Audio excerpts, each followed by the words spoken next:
Thank you. Thank you, Angela. Okay, I've done this before. Everybody can hear me, and everybody can see me, sort of. I have come to the point in my life where I just no longer wear the higher-heeled shoes for an hour and a half. Said to my husband walking in, and he was 6'1", he was in the back. I said, I feel a little short tonight, and he really tried hard not to laugh at that. But everybody can see me.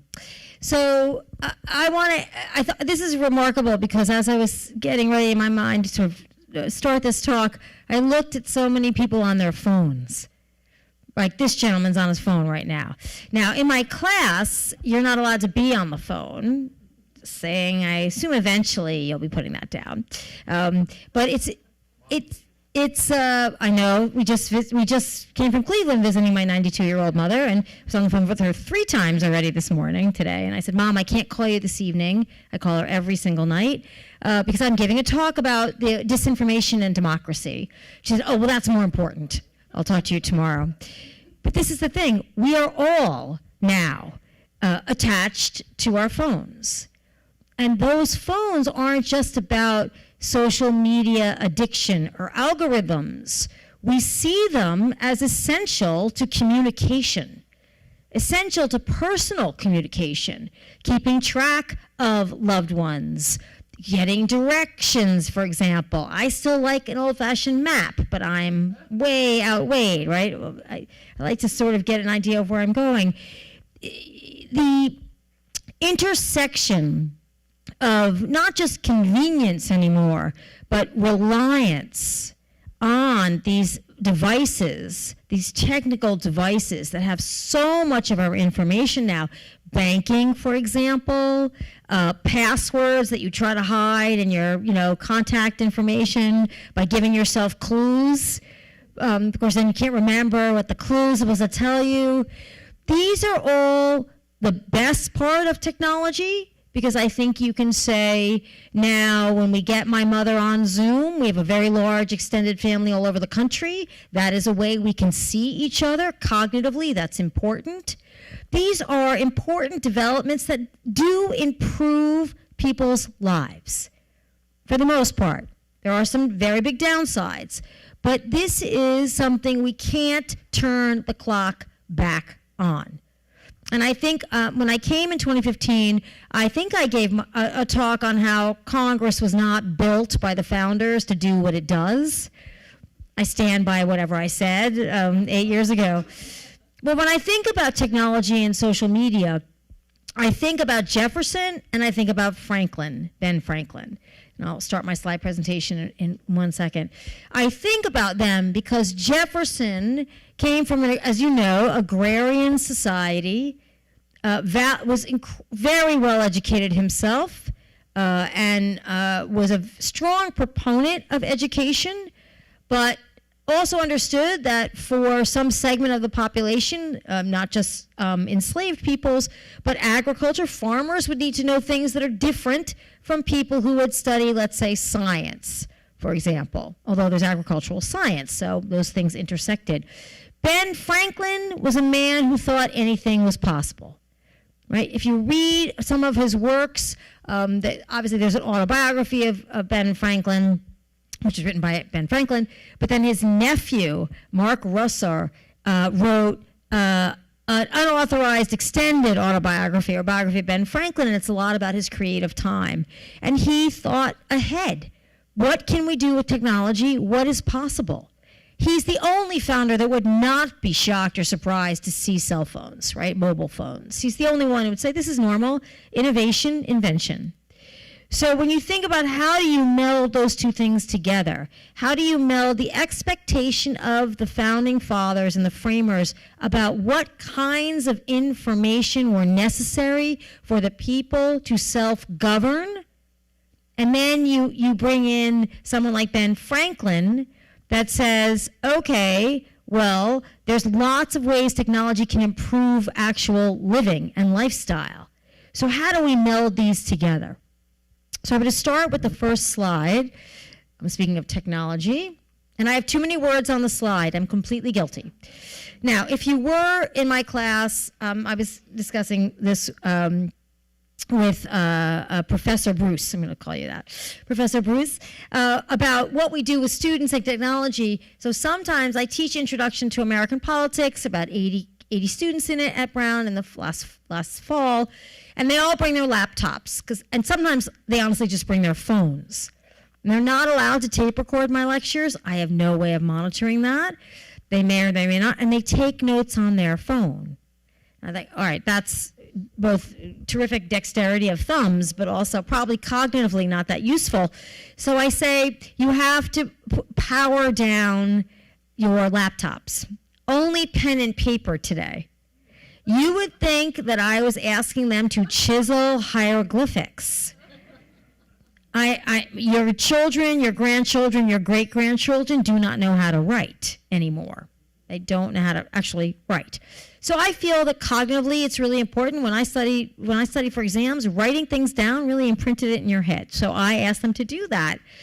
And then we think about what kind of knowledge, can they actually even process what you're saying and then write it down rather than typing it on a phone or a laptop. So technology changes the way your brain works, right? We know that. We know that from ourselves, but we know that from them. So what does it mean to be informed? So what expectations did the Founding Fathers have about what we needed to know to self-govern? And this is a fundamental question that I won't answer in entirety today, but I want you to be thinking about that when we think about the danger of social media to democracy in terms of manipulating information. What information is that the founders would say, ooh, that's extremely dangerous? So let's start with a little bit of background about manipulation of information. I'm going to talk about that in a second. Here, do we expect Americans to know specific facts, such as the name of the Speaker of the House or which party controls Congress? Well, I'm sorry to disappoint you. The vast majority of Americans cannot name Kevin McCarthy as the Speaker of the House, and they don't know which party controls Congress. And it's especially difficult when party control is divided. It's very confusing for most people to remember that the House is controlled by the Republicans and the Senate is controlled right now by the Democrats. So this is way too much text, but I think this is where I want to take us at the end of the talk. How important is the type of news source to ensuring that factual and correct information is available to and absorbed by Americans? I will steal from my former boss, Senator Dan Patrick Moynihan, because how many times have you heard pundits, whatever shows you watch, whatever network you watch, digitally or cable, or they always were quoting Daniel Patrick Moynihan. You are entitled to your own opinion, but not your own facts. F-A-C-T-S, not fax machine. And Senator Moynihan was amazing at the quip. He was a very well-read man. So he understood the power of the quip, and that was a quip. It was an offhand remark he made in the early to mid 1980s that people were repeating and still repeat. I mean, in the next couple of months, no doubt, when people are talking about social media and disinformation, they will quote him on that. So here's the question: what does it mean to be correct? What does it mean to be factual? And in 2023, we have newspapers, television, radio, podcasts, online sources, social media, Instagram, Facebook, Twitter, and TikTok. How many of you are on at least one social media channel? And when I say on, I mean, do you consume or read? You don't have to participate. Do you consume or read? How many people? Right, a lot of people. You're shaking your head, sir. You're not. You don't consume any of it or read any of it. No, but you might. Do you consume any news at all from a digital platform, online? Your phone. Okay. So I call that a digital platform. Right. So I'm going to pick on my husband. I won't tell you which one he is in the back. But I read the newspaper still. At least so I get a Sunday newspaper and I save it because it takes me forever to get through it. But I read it, hand read it. Right. I read it because. And somebody else said this, and it's a terrific way of thinking about it. If you read a physical newspaper, you frequently read articles you would otherwise skip digitally, or that the algorithm wouldn't give you because you haven't clicked on it. And so it takes me forever to do it, but I do it. And my husband reads only on his phone and seems to cover more ground than I do, so maybe there's something to it. But here, according to Pew Research Foundation, 48% of Americans sometimes or often get their news from digital sources, social media and digital sources. And I'll show you some graphics about this. That's nearly half of America gets their news from an algorithm, from a computer that will spit out particular news items.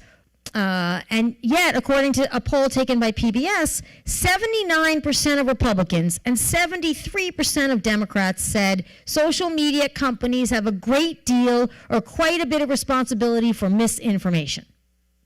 We're going to consume your product, we're going to read it, we're going to absorb it, and then we're going to blame you because we don't feel well educated. I like cognitive dissonance among Americans. I think it keeps us on our toes. It's pretty interesting. Here's the bigger, deeper issue here. Self-awareness about our capacity to be, quote unquote, manipulated. I think a lot of us believe, and I think this is something Jefferson would be very happy about. Overall participation in political life is so high, it's historically high. Not just voting, but in discussions, in debates, and obviously we know we're fairly, quote unquote, divided, but people have opinions. I use my cousin, I'm not making this all up, my cousin, as an example, before 2015, I could not get a conversation with this woman about politics if I paid her. She was not interested.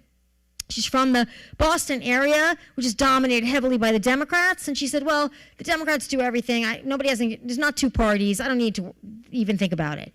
2017, she called me all the time with what she had just heard or read. Now she texts me all the time.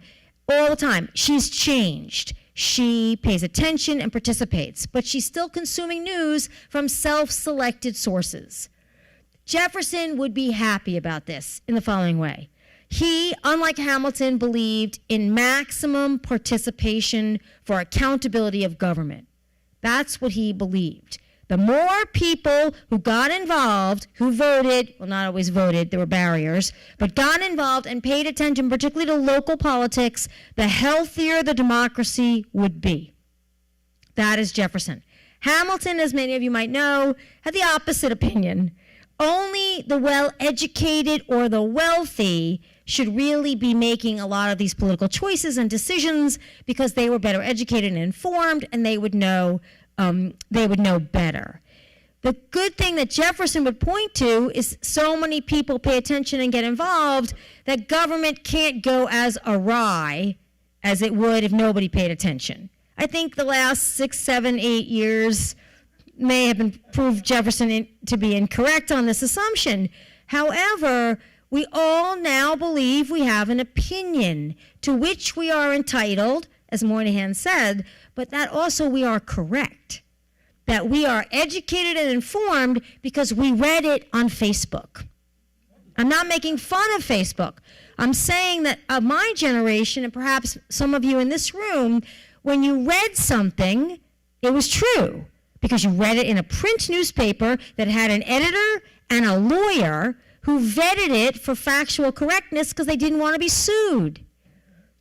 This is the fascinating element of cognition. We read things and we believe them to be true when they're printed, quote unquote, and when they come from media sources because we have grown up in a world where they were. But the last, I would argue, 10 years of our life, people can say anything online. Cognitively, moving toward that space where you start to doubt what you read is a long journey. And it's a journey that most people over 50 haven't taken. So we tend to absorb and believe. The second part of that about social media and about online and about cable is that when I grew up, there were 3 television anchors plus PBS, public television, but 3 federally licensed networks that had the most trusted name in news. right? The most trusted name, or the second most trusted name, or, everybody knew who Tom Brokaw was. Everybody knew who Peter Jennings, or Walter Cronkite, or Dan Rather, or Diane Sawyer. Everybody knew they were, and everybody said, oh, so-and-so said this, right? So now that's gone, completely gone. However, the power of individual people on television to influence, to be trusted, to develop that is still just as strong. So we've seen now where that can also, and I'll get to this at the end, but when you think about how do you hold social media companies or cable news networks accountable, you are seeing the beginning of a sea change. You are seeing, I come from a family of lawyers, it's nothing against attorneys in this room if you're here, but a completely new world has opened up for lawsuits. You used to sue a print magazine or a print newspaper for libel. Now you have to figure out how to sue a cable company or a social media company for misinformation or old-fashioned slander or libel, and they're much richer. They are much richer. So when you think about that, you've had unfettered speech in the same medium, television, that we were trained and grew up to believe. So it's not surprising that people would follow particular media personalities and say that must be true. Sean Hannity said it. It must be true. Rachel said it. Still, for the women in the room and the men, it's always interesting that when people quote media personalities, they say Megyn Kelly or Rachel. They say Megyn or Rachel, or they say Hannity or Tucker Carlson. They use the full name or the last name for men. Except for Morning Joe, if you watch MSNBC. The point is, it's still the power of communication through a medium that used to be regulated for truth or balance by the federal government with the Fairness Doctrine. That's gone. And so I think that, again, cognitively, we don't, I like this statistic because I use it a lot. I think it's important. 72% of people over the age of 65 vote. 66% of people over the age of 55 vote. These are people who have cognitively been brought up to believe what they read and believe what they hear. Younger people are far more skeptical. And younger people consume a lot information and news from multiple platforms. The number of windows that they have open on their laptop on any given day is mind-boggling. I don't know how they keep track of everything. I have one window open, maybe two on my computer. They consume news from everywhere. Now, they may still grow up to be liberal or conservative or ideologically in one direction or another, and firmly so, but they purposely consume information from multiple sources in a way that other generations do not. And they vote in the lowest numbers. 48% of people below the age of 30, between 18 and 30, vote. So when you think about swinging the policy sphere or the political sphere, you're looking at you all are the key actors in swinging elections still. But we, as a group, are more susceptible, I would argue, to the effects of social media manipulation. So, is the public informed? I'm not going to depress you today. I hope I don't depress you. So, the good news, here's the good news. The public collectively seems to make reasonable choices according to the theory of the policy mood. The theory of the policy mood comes from a scholar named James Stimson at the University of Minnesota. Then he ended up at the University of North Carolina, a very famous political scientist. And what he did was he created an index called the liberal policy mood. And he measured it from essentially survey information, something called the General Social Survey. How much do you want the federal government to do? Literally, how much money do you want it to spend? How many programs do you want it to enact? And how does the public mood respond to when government acts? In which direction, for example? So if the government passes a really big social welfare program, the public mood for expanding government should go down. Because government has done something, people absorb it, they support it, and they think, that's enough. You've gone too far. Let's stop. Let's take a reset. So if you think about 1952, the mood to spend money, expand government, enact and protect civil rights, 1964, is very high. And then once civil rights legislation is enacted, plus the Voting Rights Act in 1965, the public mood goes way down till you get to 1968. Richard Nixon's elected. But you can see that when the government acts in a big way, the trend is pretty consistent that the public wants the government to pull back. Ronald Reagan gets elected because the public decided the government had done too much. Ronald Reagan cuts programs, he expands defense spending, cuts programs, and by the time you get to Clinton, 1992, there's an appetite to do more. Clinton doesn't succeed in doing that much. He does make insurance transportable across state lines. He reforms the aid to family with dependent children program, creating something called temporary aid to needy families. He does a little bit.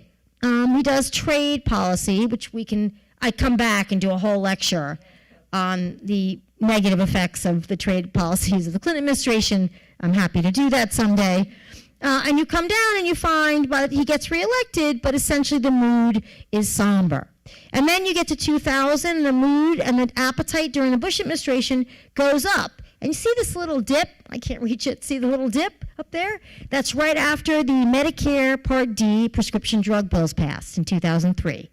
So that's the single largest expansion of Medicare since Medicare was created.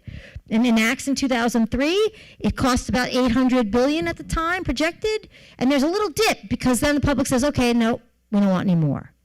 So collectively, individuals may not know details about candidates' views on all the issues, but tend to know candidates' views on the issues important to them. So especially when it comes to a program that they believe they benefit from. But the fact that collectively, if you ask people if they want government to do more or less, we see Obamacare is enacted in 2010, and then there's a nice slide by the time you get to 2012 where nobody wants the government to do much of anything. The fact that that's consistent over time through the invention of cable, through the invention of social media, means something is getting through. People are aware of something the government is doing, whether it's doing it well, it's not, we'll talk about that. So the news media, all told, when something really big happens, people know about it. It can get distorted, but people can know about it. Public opinion, therefore, is more stable than you think about the size and scope of the federal government. Jefferson, of course, would be horrified at the size of the federal government, but that's another lecture. Okay, trends in media consumption over time. I think this is a pretty clear graph, and I like to have, this is not all graphs, but I like this, because if you look at all of the ways that the technology has come into play and been invented. So you see radio in 0, right? You get to 1940, by 1940, 90% of American households have radio. 90%. Was Donald Trump original in using Twitter to reach the average American? No. Franklin Delano Roosevelt figured this out with his first fireside chat in March of 1933. And this is a quiz for the room. What was the subject of that fireside chat? Who said that? There you go. Banks. He was this gets to the heart of what the founders would have wanted people to know in the democracy. I play that speech in my presidency class, which I'll teach next spring. And it's remarkable. He says, we have a problem. There's a run on the banks. Here's what the government's going to do to make sure their banking system stays stable, and here's why it needs to be done. Why our current day politicians are so woefully bad at this is beyond me. He had a single publicly financed tool. And if you look at 1933, he probably only reached 65% of households. But everybody tuned in on a Saturday to listen to the President of the United States, and he was talking to them directly. It was a sea change in the relationship of the president to the average person, and it laid the foundation for FDR to create programs that gave a direct federal benefit to individuals, namely Social Security. Without that direct communication, the public support for that would have been non-existent. He figured out how to manipulate technology to communicate to people, to persuade them they wanted something that maybe they had never thought of. Television households, 1948? You go all the way up. By the time you get to 1960, a little bit past, you have 94% of America has a television. That changes politics forever. As we know, from televising the McCarthy hearings to televising Edward R. Murrow interviewing Joe McCarthy to, of course, the Kennedy-Nixon debates, television changes everything, a new medium for information. The biggest difference, as I said earlier in this talk, is that the federal government regulated content on television. And then just cable, we see it's much slower to climb, but then once cable comes in, cable TV households, this is interesting, you get only about 65% of people have cable, and then it shoots up to 80%. But if we do this graph in a couple of years, it's going to go right back down because people use streaming services, not cable anymore. And that affects the conveyance of information as well. So this is where we are in technology. Now this is tough. I'm going to go through it a little bit slowly, but I think it's really important if you want to know the impact of social media by generation. And percent of each social media site's regular news consumers. So if you look at Instagram, 44% of people under the age of 30 use Instagram, as opposed to 5% of people over the age of 65. Has anyone ever used Instagram, or are they on Instagram, people on Instagram? Do you do it to see pictures of your family, or you do it, what do you use it for? What do you use it for? Everything. But that didn't, so this is, I want to just make this one point about Instagram. So Instagram, when it first started, was like the world's largest photo album. That's what it was. Before you probably started using it. It was just photos. And it was cute little hashtag things about photos. It was just a photo album, online. That's what it was. And it was easier to use. It was created by different people but bought by Facebook. It was easier than scrolling to Facebook. So now, when you do this, you see Instagram is 44%. Now Instagram has URLs. Now Instagram has links that you can send somebody to a different page on Instagram. And that becomes a source of information. Stories, right? You can do stories on Instagram. My students tell me that's where they get information from now. And that is frightening because there's absolutely no moderation of that. And that's the people who don't vote in biggest numbers, but that's important to understand. And then you look at Facebook. Only 23% of that generation's on Facebook for news, and 22% of the ages of 50 to 64, and 14% on 65 or plus, 30 to 49-year-olds, 41%. People are getting their news from a private company, and their friends or people they like, or some posting they liked. So there's absolutely no regulation of that content at all, as we know. And there's no way to know what's true or not true. And media companies advertise and pay Facebook to feature their stories. So it's not as if this is an interesting, important, newsworthy story. I think I'll pop it into the algorithm. It's who's paid us lately. Google does the exact same thing. So this is what's concerning, is that it's not just that there's a number of places to get information from. It's that by generation, you're having very different sources of information.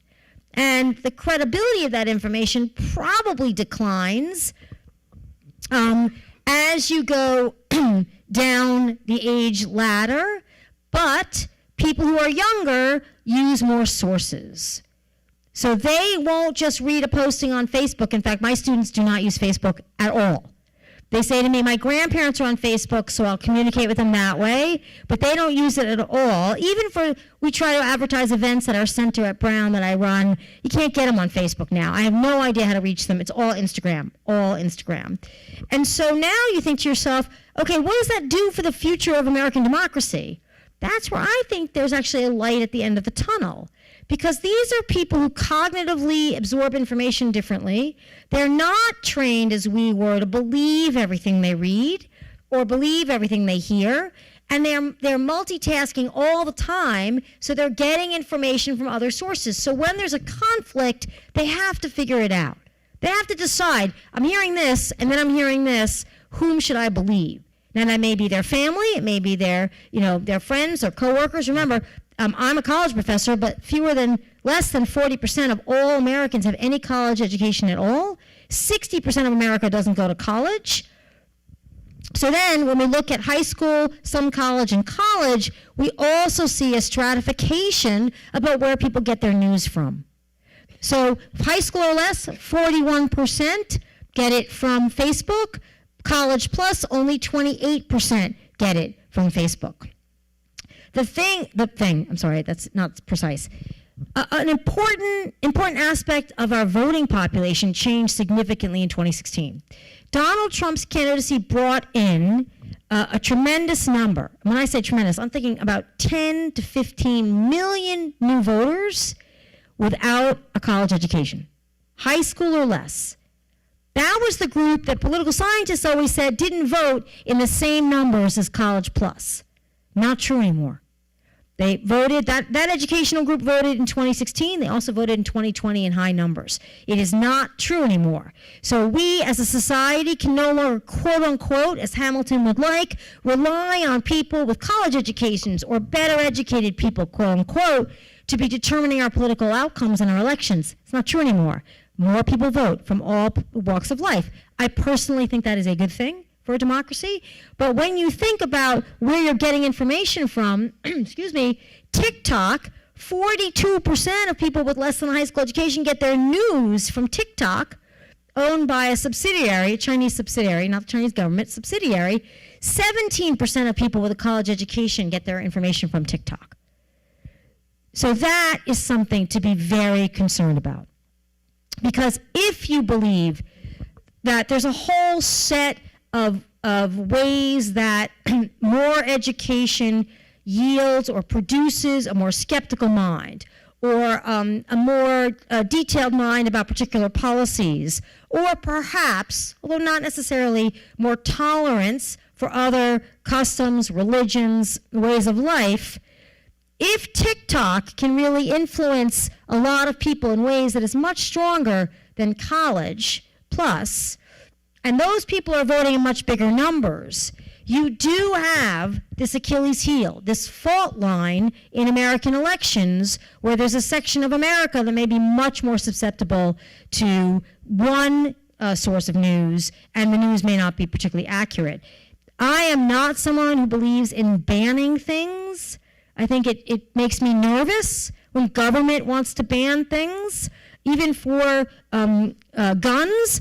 I think we have to have a lot more safety protocols in, but the word ban makes me nervous.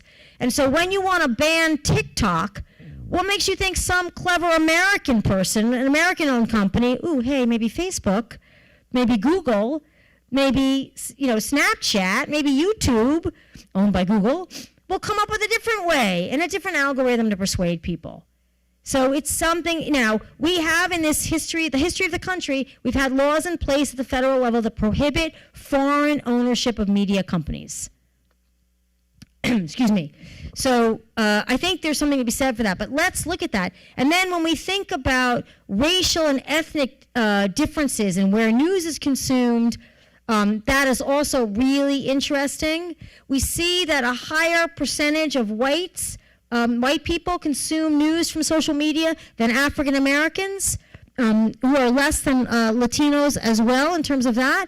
That's an important political fact going into 2024. you will see the Democrats, who rely heavily on a large turnout among African American voters and high loyalty in the African American voting population, they will not be able to reach that community with digital ads and social media. That's a whole different ballgame. Whereas Democrats and Republicans are more competitive, competing for Latino votes. So you'll have probably a younger section of Latinos using social media. But when you think about that, that also has to do with political success. How are you reaching people, and what are the kinds of information you're sending them? When we look at the party split, we see some things. I'm sort of in the way here, but when we see party split, we see that slightly higher percentage of Democrats get their news from Facebook, and a slightly higher percentage, a lot higher, get their news from Twitter and Instagram. Twitter may have changed. This is 2021. Elon Musk bought Twitter. It's unclear the Democrats get their information from Twitter, but it does create echo chambers. And the fact that Republicans are fairly consistent across YouTube and Facebook is an interesting fact, and a smaller percentage, for example, get their news or information or use TikTok. Republicans 32% of the base, and Democrats 63%, which is why you might think that why the Republicans are so easily swayed in Congress to be going after TikTok. Their base doesn't really use TikTok nearly as much as the Democratic base, so they won't face the kind of backlash that they might be concerned about. This is what we need to be thinking about. I know it's a lot of data, I know it's the evening, but social media has different effects on different people, depending on their educational level, their background, where they live, their age, their training. Not everybody is susceptible to the same things in terms of information. Okay, partisan foundations of public opinion. Partisans defined as people who strongly align with a party are more inclined to believe fake positive news about their own party officials or policies, and more inclined to believe negative fake news about the opposite party officials. It's called negative partisanship. It's where you just decide you can't stand the other side, so whatever is negative about them you believe, and you can't believe anything positive about them. So Democrats, the percentage of people who identify as Democrats over time, you see that, in fact, there are more people who identify, percent of millennials. So millennials is a pretty big group now. More identify as Democrats, fewer as Republicans, and 10% as independents. These are just the millennials as a generation of people. And then the Democrats have been relying on this politically for a long time. This is their great hope, that they'll finally be, super majority and everybody will go Democrat because young people are liberal or more liberal. Well, my father told me, and he was an FDR New Deal Democrat. He didn't stay that way over time. He said, kiddo, when you get older, you get more conservative. It's just true. Why? Because you may buy a house, you may have property taxes, you may have school systems you're worried about. You worry a little bit more about crime if you have a family. All the things that make people a little bit more conservative happen after you hit your 30s or 40s. So the idea that people will stay this way is probably a pipe dream. But why is it important? Not only does the algorithm kind of manipulate what we get, and we still love it and we still use it, is our lens. Our lens, if we are partisan, if you do identify with a party, that lens filters everything you read about politics.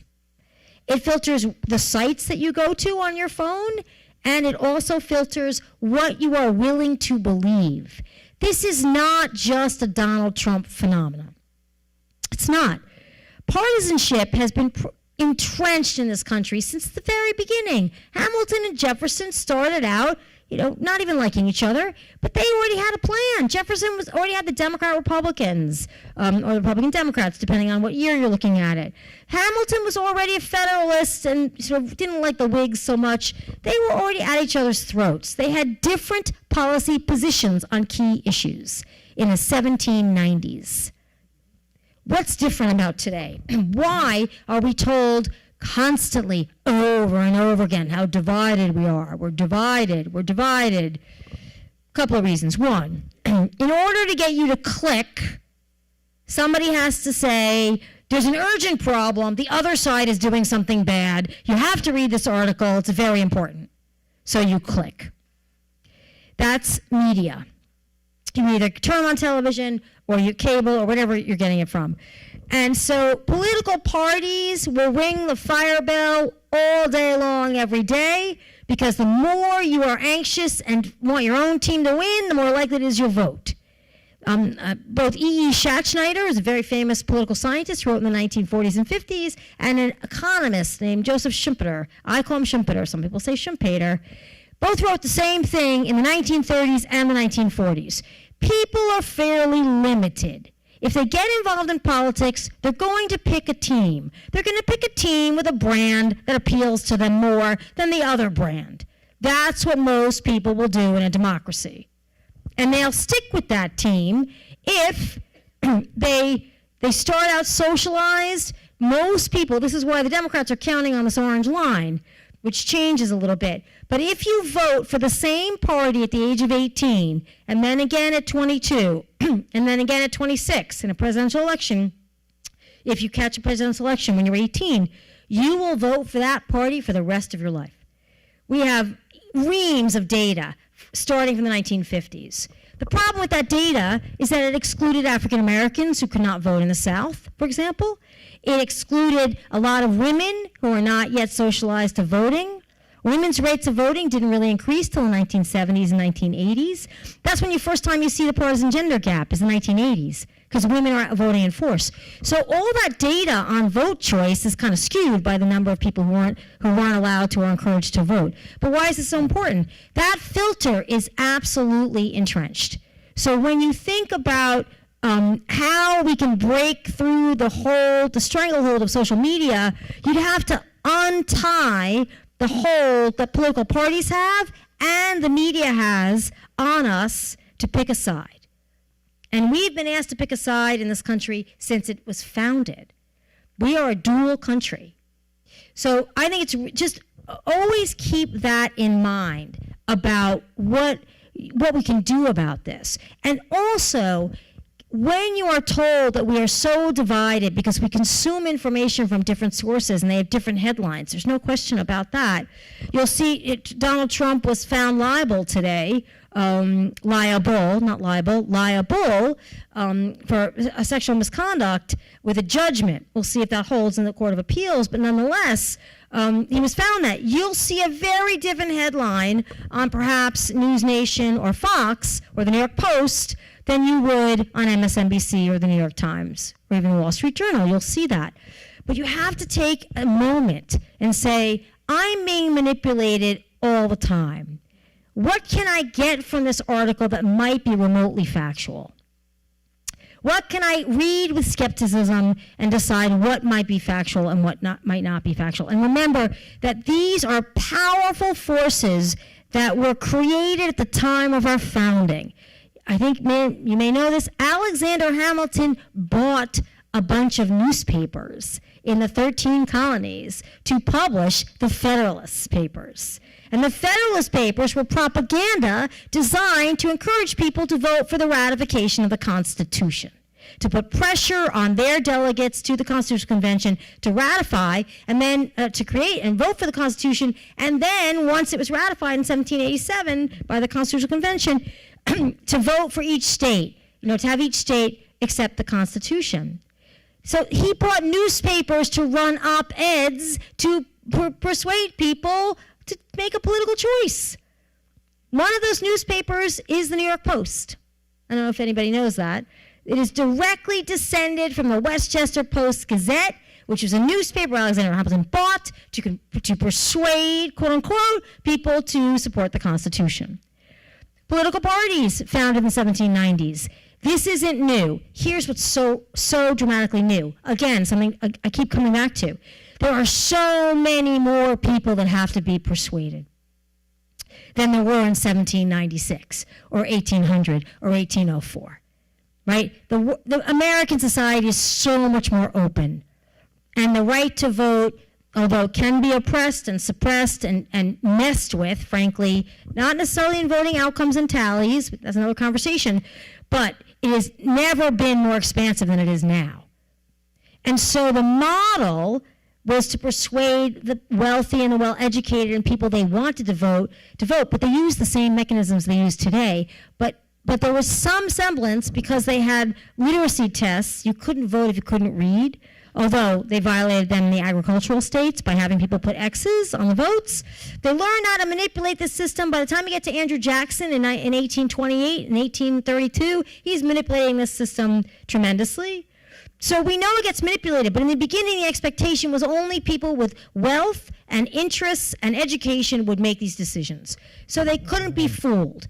But if you actually go back and look at what the newspaper said in 1797, 1798, and 99, it was so over the top vitriolic, either just hating John Adams or hating Thomas Jefferson, saying these people were going to destroy the country. It was as bad as anything you see today, except for perhaps the threats of political violence.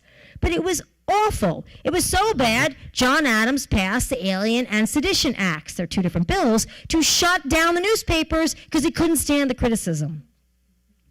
It is not new in American politics, but the incredible diversity of people who now have the legal right to vote makes it a much more precarious and less certain and less predictable environment for this kind of manipulation. And that's what we've run into with social media. Okay, I'm not going to do this again. It's my last bad slide. There you go. Right? Yeah, there you go. But I think this is interesting, and I'm not sure I really buy this, although it is a slide from a textbook that I'm a co-author on, so I should support it. This is interesting. Somebody went through and a series of scholars to try to figure out, who's the most neutral. That's an oxymoron. Who's neutral? Who's conservative? Who's liberal? And so we see some things are out of business now, actually. Hyper-partisan liberal. MSNBC, Mother Jones, Huffington Post, for example. Huffington Post is online and barely breathing now, but the New Republic is still here. But let me talk about Mother Jones. Mother Jones is definitely liberal, news source. Mother Jones is one of the sources of our indices of the tragedy of mass shootings. It's used by almost everybody as an index. They track mass shootings, and they're methodical about it. So that you may say that's liberal. Lots of people track these shootings now, but this has become a fairly establishment source of information, which is interesting when you think about tilting. And then you have hyper-partisan conservative, the Washington Times. Does anyone read the Washington Times? Familiar with it? It leans a little conservative, but I would never call it hyper-conservative in this day and age. It's conservative, but the way the Wall Street Journal is conservative, which means that its news section is fairly moderate, and its op-ed page can be an interesting read. The Federalist, obviously, and OAN was a sort of offshoot, that's a pretty offshoot network. We don't have Newsmax or News Nation on here because it was created afterward. This graphic was done. And then, of course, InfoWars by Alex Jones is now bankrupt, out of business. He was a very controversial podcast, radio, and then online talk show host. That's been pushed into bankruptcy for what he said about the shootings at Sandy Hook in 2012. So this is old, but you can see the attempt to say neutral. So on this graph, I really think that I'm going to take this out of the textbook the next edition because I just don't think it works anymore. But neutral, minimal partisan bias or balance of biases. USA Today, that could be true. And one of the reasons USA Today stays relatively neutral is it used to be that when you stayed in a hotel, most of us got USA Today outside our door. And it never wanted to alienate any part of the country because it was distributed everywhere. It was a good business model. Now Gannett is in trouble that owns USA Today, and it's kind of come under attack. PBS, I think, still tries to stay pretty neutral, the NewsHour, which is its big, but I don't think NPR, National Public Radio, I don't insult it. If you like it, terrific. It is not neutral. It's not neutral. I'll be in the car. I have to drive sometimes up from Providence to Boston, which John Adams complained about the traffic in David McCullough's biography of driving up to Boston, and I channel that when I'm in the car, and I listen to NPR. Sometimes I'll be in the car, like, that's not true, and I'll be saying to myself out loud, that's not true. They also now lean quite liberal, right? It doesn't mean you shouldn't get your news from it. But you can talk to people who pride themselves on being very worldly, very sophisticated, and they'll tell you many things they learned from NPR that day. And I think, did you consult any other news source? No, why should I? It's NPR. And then they'll proceed to maybe disparage somebody who gets all their news from a different radio station or perhaps a conservative television station. And I'm thinking, I don't know why you think you're any better. You're not. You're getting your news from one station, and that station tends to be it doesn't engage in advocacy for particular candidates the way that other places do, because it's funded by it's public dollars. But nonetheless, most of its money, by the way, comes from private donations, but it does get some money from the government. But it's not neutral. You know why? You can't stay in business anymore being neutral. You can't as a media source. It's impossible. They'll tell you they're just cutting 30% of their staff and canceling programs. I flirted with cable television commentary before that other picture was taken. Like, there's another publicity picture that was taken a long time ago in 2011 and 2012. And then I wanted to make sure to go back to my academic roots, but also they wanted people to go out on a limb. They liked it when you said things that were controversial or slanted or really inflammatory. And I don't do that. I don't do it in my classroom, and I don't do it in general. So I finally said, I have a job. I like it. I'm going back to it full time. I'm not going to do this anymore, because I just wouldn't do what they wanted me to do. And it was conservatives, Bill O'Reilly's show or something. They would say, hey, can you say this? And I'll say, no, I can't. And they'll say, we'll catch you next time. Or they'd say, that's okay. You can talk about something else. But also, or a liberal show. I think you can't make a living as a commentator doing that, and you can't even make a living as a news organization doing that anymore. So it's the business end of it that has been so problematic. Okay, the public support of government. It's my last slide. It's good because I have 4 minutes left. How does federalism affect both government efficacy and public trust? Here's where I'd like you to make the leap. It probably needs another lecture. Making the leap from the fundamental question is, how much information do we need to hold government accountable? That's the fundamental question the framers asked. And now we have such a thickly layered governmental structure. The federal government is so big, nobody can keep track of it. This is a neutral statement about the size of the federal government. And the problem for information and public trust is the bigger it gets. Jefferson wrote about this all the time. This was his big fear when the government was tiny and broke. Now we may be broke, but we're not tiny anymore. Was that nobody could ever keep track of it. Did anybody ever see the movie Dave with Kevin Kline and Charles Grodin? And Charles Grodin is the accountant. And Kevin Kline says, I need $763 million for a homeless program. And they say I have to find the money. So he gives them the whole budget, which is, this much paper, as Ronald Reagan used to show us. And they go through it, and he says, who does these books? How does anybody know what anybody spends? That is a problem for fundamental trust in government.